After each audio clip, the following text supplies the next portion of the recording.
The shamed reality TV star Stephen Bear was jailed for nearly 2 years, and that was for sharing an explicit private video of his ex-girlfriend, Georgia Harrison, importantly, without her permission. Well, Georgia, a former Love Island contestant and influencer, had the right to remain anonymous in that case, but chose to speak out to encourage other victims of so-called revenge porn to also come forward. She's also starring in a new ITV2 documentary called Revenge Porn, Georgia versus Bear. It's on Monday. Let's have a quick look.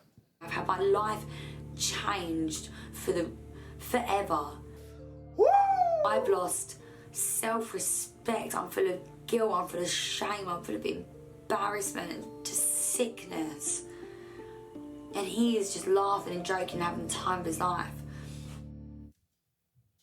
We're delighted to say that Georgia joins us in the studio. Good evening to you, Hi, Georgia. Thank you so much for coming on 5 News to talk about this. Let's talk about your experience during the court case to not only go through what he did, but then also to relive it and his reaction as well when you're going through that. Just what was that like for you? It was just petrifying. I've never had to walk into a courtroom at all in my life, so I was really nervous and I was very aware that it was a very serious thing I was going to be doing, and I took it very seriously, of course. And when I saw the way he was acting outside the court, it was very unnerving for me because, you know, the arrogance would make you question what is he going to say when we get in there? Like, how is he going to degrade my character? Because he looks very sure that he's got nothing to hide. Do you mind if we play that video of him outside the court? Because I think for those who haven't seen it, I mean, it is remarkable behaviour from somebody who's been accused of what he was accused of and found guilty of that as well. When you look back at that now, can we play it? Okay. When you look back at this now, how does that make you feel frustrated? Are you angry? Is that the real him? Is that somebody you recognise? This is the thing. It does frustrate me, but it's also what I've had to be dealing with for 2 years behind closed doors. And in a way, it's quite good that the public can actually see the arrogance and the complete lack of remorse from him, because they can really relate to what I've had to go through. And it is really hurtful. He doesn't even act like I exist or he's sorry whatsoever. So I hope you realise you're a hero to many girls, and actually men as well, who would just find that behaviour abhorrent. And this is because you waived your anonymity. Why is that? Is it that you wanted to stand up for other people who might have gone through this?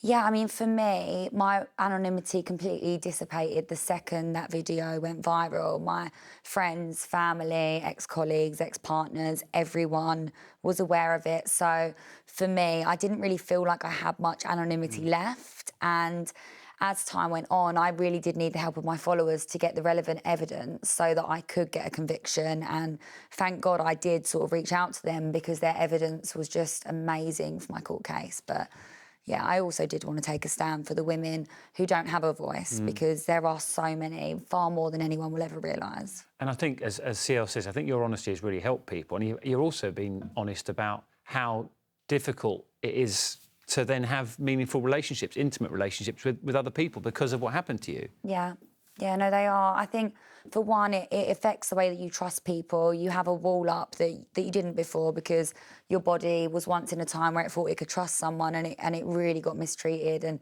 that causes trauma pathways, and I'm doing therapy to try and work on that. I was going to say, is doing this documentary, is it part of that process of just dealing with, coming to terms with everything that happened? Why did you do this? I think, first of all, as soon as it came out, I had people from television shows saying, you know, you should be documenting this. This is something that could really make a difference in society. And also, for the first 2 years, I had to be silenced. And he was doing so much on his social media channels, really trying to make me out as, you know, a jealous attention seeker who was just bitter and actually was behind this video with him. So I think I found it really therapeutic documenting my own journey and knowing that one day I would get my voice back and I would be able to tell the truth. And I think that helped me through the process. I fully understand if your answer to this is I don't care, but if he was to watch that documentary, what would you want him to think about what he's done to you? I would like it to bring some reality to him. I don't know what goes on in that man's head, and I don't think I want to be inside of it, but for some reason it's like he either believes a completely different story or he just chooses to repress the truth. So it would be nice if he watched it and maybe realised you know, what actually did happen, admitted it and apologised, because I do think if he had gone guilty and he had told the truth, he probably wouldn't be in a jail cell right now. Just a reminder, it's on Monday, ITV2, what time? Monday, ITV2 at 10 p.m. OK, thank you very much. Thank you so much, Thank you Georgia. for having me. Well, look, we've got to say, if you've been affected by anything we've discussed, or if you need help or support, if you've been a victim of revenge porn, the Revenge Porn Helpline number is on the screen for you right now. Do get in touch if you need some help.